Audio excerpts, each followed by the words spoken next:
Bonjour à tous, dans ce nouveau tutoriel dans lequel je vais vous parler de la fonctionnalité sauvegarde Windows Server qui va donc nous permettre d'assurer la sauvegarde et restauration des données situées dans un serveur de fichiers Windows bien sûr. Ces données-là seront partagées pour que les utilisateurs d'une organisation puissent avoir l'accès pour mettre en place et modifier leurs données bien sûr de production. Premièrement, sur mon contrôleur de domaine, comme vous voyez, j'ai créé une unité d'organisation nommée underscore wp-admin sur laquelle j'ai créé deux utilisateurs, par exemple Bob et Marc, et un groupe qui contient bien sûr les deux utilisateurs. Ce groupe-là va nous servir pour faciliter la gestion et l'administration des autorisations bien sûr de partage sur notre serveur de fichiers.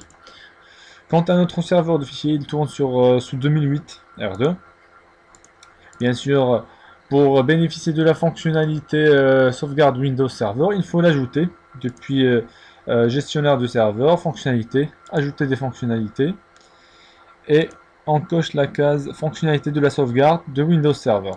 On met suivant, installer, et on attend un petit peu jusqu'à ce que l'assistant d'installation finalise l'opération. Bien sûr, là, cette installation ne nécessite aucun redémarrage de notre serveur.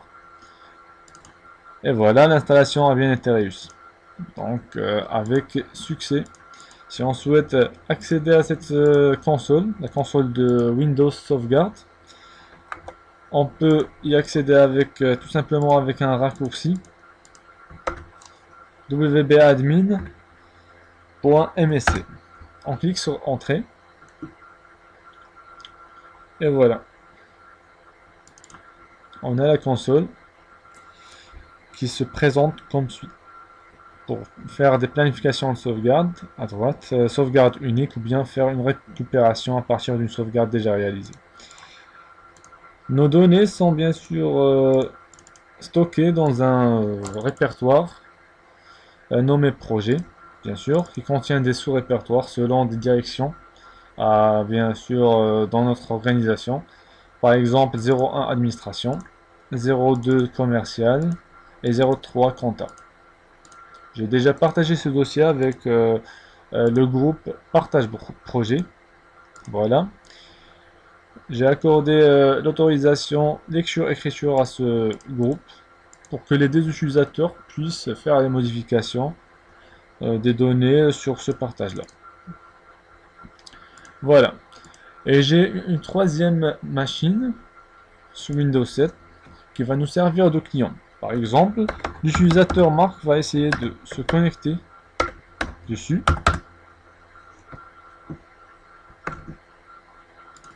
Voilà. Donc l'utilisateur Marc il est bien connecté. Il va essayer de bien sûr accéder au partage.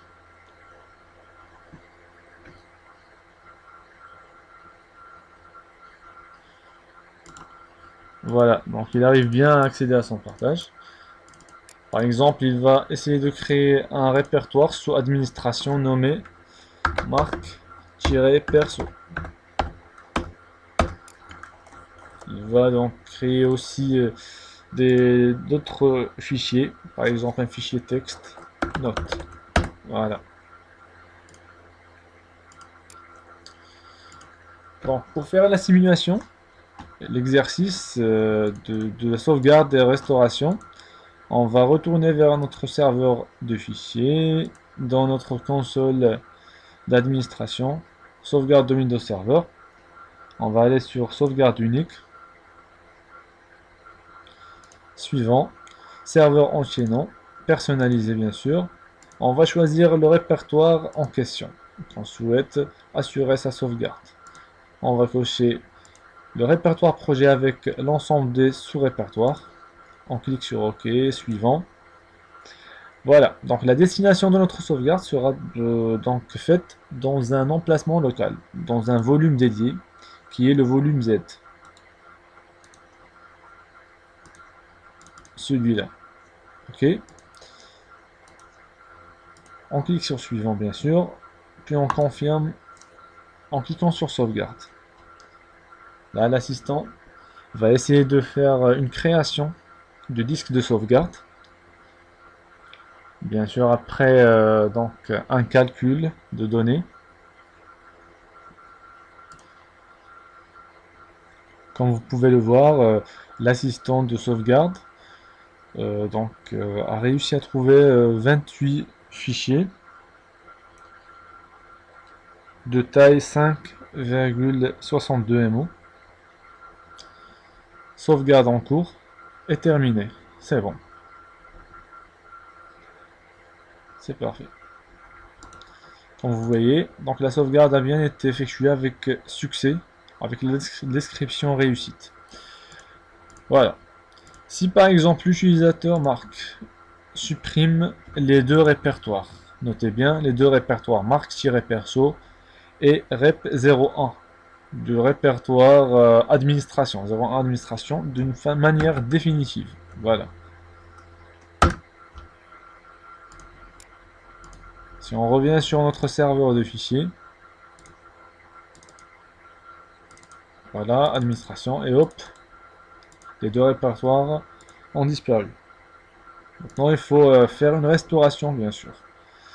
Pour ce faire, on va encore une fois sur la même console, sauvegarde de Windows Server, et cliquer cette fois-ci sur récupérer.